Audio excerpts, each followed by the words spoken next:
തേങ്ങാപ്പാലില്ലാതെ പാൽ കുഴക്കട്ട എങ്ങനെ തയ്യാറാക്കാമെന്നാണ് നോക്കാൻ പോകുന്നത്. അതിനായി ഞാനിവിടെ ചെറിയ തരിയായിട്ടുള്ള അരിപ്പൊടിയാണ് എടുത്തിരിക്കുന്നത്. നിങ്ങൾക്ക് വേണമെങ്കിൽ ഫൈൻ പൊടിയായിട്ടും എടുക്കാം. ഈ ഇടിയപ്പം മാവ്, അപ്പം മാവ് ഇതൊക്കെ എടുക്കാം. പക്ഷേ ഇതാണെങ്കിൽ കുറച്ചുകൂടെ നല്ല സോഫ്റ്റ് ആക്കി. അരിപ്പൊടിയിലേക്ക് ഒരു നുള്ള് ഉപ്പ് ചേർത്ത് കൊടുക്കാം. ഇനി ഇതിലേക്ക് പച്ചവെള്ളം ഒഴിച്ച് നല്ലപോലെ കുഴച്ചെടുക്കാം.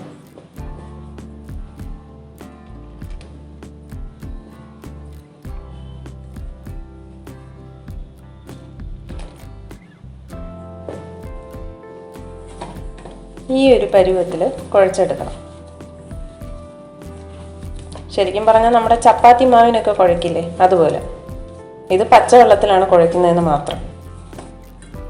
ഇനി ഇതിൽ നിന്നും കുറച്ച് മാവെടുത്ത് ഇതുപോലെ ചെറിയ ഉരുളകളായിട്ട് ഇങ്ങനെ എടുക്കുക. തീരെ ചെറുതായി പോകരുത്. ഇത് നമ്മൾ ചൂടുവെള്ളത്തിൽ ഇടുമ്പോഴേക്കും അലിഞ്ഞു പോകും. അതുകൊണ്ട് കുറച്ച് വലുതായിട്ട് തന്നെ എടുക്കുക.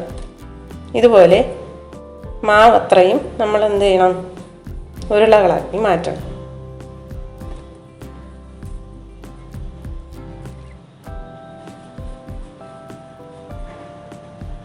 അതുപോലെ മാവ് അത്രയും ചെറിയ ചെറിയ ഉരുളകളാക്കി മാറ്റിയെടുക്കുക. ഇനി ഒരു പാത്രത്തിലേക്ക് കുറച്ച് വെള്ളം എടുത്തിടും. വെള്ളം തിളച്ചു തുടങ്ങിയിട്ടുണ്ട്. ഇനി ഫ്ലെയിം മീഡിയത്തിലോട്ട് മാറ്റാം.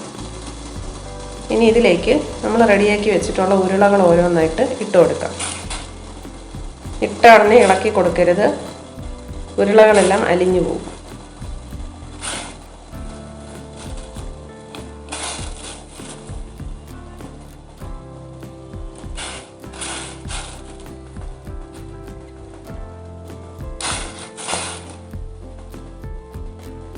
ഉരുളകളൊക്കെ ഇട്ട് കൊടുത്തിട്ടുണ്ട്. ഇപ്പോൾ വെള്ളം നല്ലപോലെ തിളച്ചുകൊണ്ടിരിക്കുകയാണ്. ഒരു 5 മിനിറ്റ് കഴിഞ്ഞതിന് ശേഷം ഇളക്കി കൊടുക്കാം. 5 മിനിറ്റ് ആയിട്ടുണ്ട്. ഇനി ചെറുതായൊന്ന് ഇളക്കി കൊടുക്കാം. ഒരുപാടിട്ട് കലക്കി കളയരുത്, ചെറുതായൊന്ന് ഇളക്കി കൊടുത്താൽ മതിയോ. ഉരുളകളൊക്കെ നല്ലപോലെ ഇതിലോട്ട് അലിഞ്ഞ് ചേർന്നിട്ടുണ്ട് ചെറുതായിട്ട്. ഇതിലേക്ക് ഇട്ടിരിക്കുന്ന അരിപ്പൊടി ആയതുകൊണ്ട് തന്നെ വെള്ളം നല്ല തിക്കായി വന്നിട്ടുണ്ട്. അരിപ്പൊടി ചെറുതായി ഒന്ന് അലിഞ്ഞിട്ടുണ്ട്. അതുകൊണ്ടാണ് ഇപ്പോൾ വെള്ളം നല്ല തിക്കായിട്ടുണ്ട്. ഉരുളകളൊക്കെ ചെറുതായി ഒന്ന് വെന്ത് തുടങ്ങിയിട്ടുണ്ട്. ഈ സ്റ്റേജിൽ ഇതിലേക്ക് നമുക്ക് പഞ്ചസാര ചേർത്ത് കൊടുക്കാം, കരിപ്പോട്ടി ചേർക്കാം, ശർക്കര ചേർത്ത് കൊടുക്കാം. ഞാനിവിടെ ശർക്കരയാണ് ചേർക്കാൻ പോകുന്നത്. അതിനായി ഞാനിവിടെ ശർക്കര 1/2 ഗ്ലാസ് വെള്ളത്തിൽ അലിയിച്ചെടുത്തിട്ടുണ്ട്. ശർക്കര ഉരുക്കിയത് ഒഴിച്ചു കൊടുക്കുമ്പോൾ ഒരു കാര്യം ശ്രദ്ധിക്കണം. നമ്മൾ അരിച്ച് വേണം എപ്പോഴും ഒഴിക്കാനായിട്ട്. കാരണം ശർക്കരയിൽ മണ്ണുണ്ടാവും. അത് ഒഴിവാക്കാൻ വേണ്ടിയിട്ടാണ് നമ്മൾ ഇങ്ങനെ ചെയ്യുന്നത്. ഒരു അരിപ്പയുടെ സഹായത്തോടു കൂടി ശർക്കര പാനി അരിച്ചൊഴിക്കുക.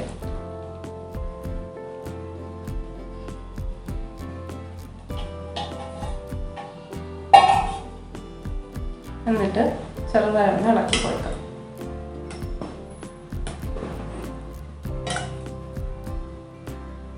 ശർക്കര ഒഴിച്ചു കൊടുത്തതിന് ശേഷം നല്ലപോലെ തിളപ്പിക്കുക. ശർക്കരയുടെ പച്ചമണം മാറാൻ വേണ്ടിയിട്ടാണ്.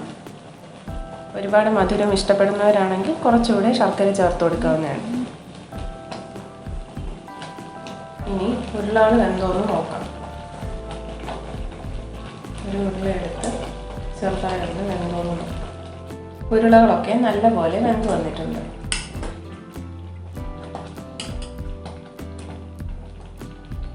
ഇനി ഇതിലേക്ക് ചിരവിയ തേങ്ങ ചേർത്ത് കൊടുക്കാം.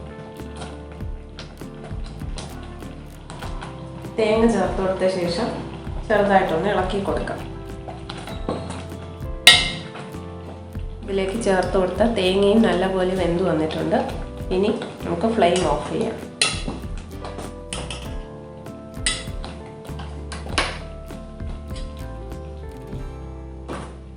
പാലൊന്നും ചേർക്കാതെ തന്നെ നല്ല കുറുകിയ രീതിയിൽ നമുക്ക് പാൽക്കുഴക്കട്ട ഉണ്ടാക്കിയെടുക്കാവുന്നതാണ്. വളരെ എളുപ്പത്തിൽ തയ്യാറാക്കാൻ പറ്റുന്ന റെസിപ്പിയാണ്. നിങ്ങളെല്ലാവരും ഇത് ട്രൈ ചെയ്ത് നോക്കുക.